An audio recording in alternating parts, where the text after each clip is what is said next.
Now for the CVBPR application demo, I've chosen to develop a facial recognition software. I'm going to run it. So as you can see here, there's going to be a menu that is going to be displayed. I can either register a face or recognize a face.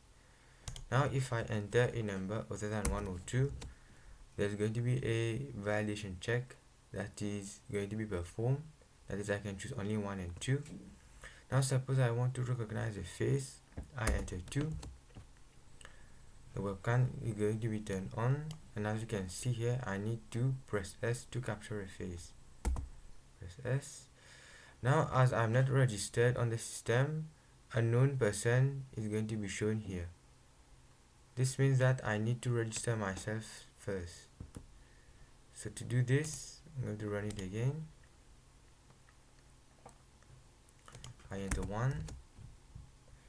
I need to enter the name of person to be registered. Rishikesh. Now I need to press S to save the image. Okay, so now it is registered, as you can see here, on the known folder. I'm going to run it again.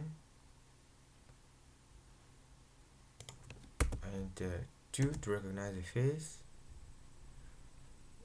Now I need to press S again, and here it is. It recognizes my face.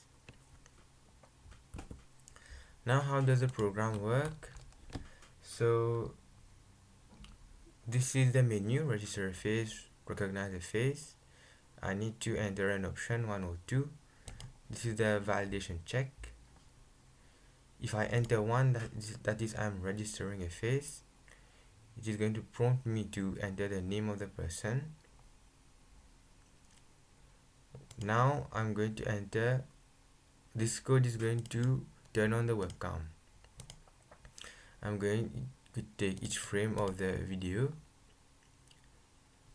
If I press S, as you can see, it is going to use the image name that I've input here, and it's going to save it on the folder that I've declared here. This is the folder images known. Now if I enter the other option, that is I'm recognizing a face, so first of all it is going to read all the files in this folder, in the known folder,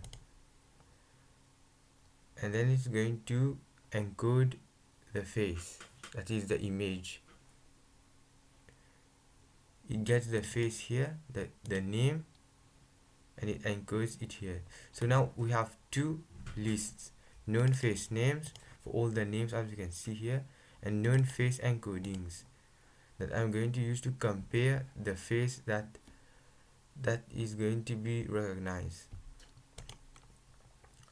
If I press S, I'm going of course to capture the face to recognize it. So what will happen if I press S? It is simply going to compare it with all the known face encodings in this variable. So here it is going to perform the comparison. If it does not get matched, a known person is going to be displayed. Else, if it does get matched, it is going to get the name. And here I'm drawing a rectangle near the face of the person on the camera.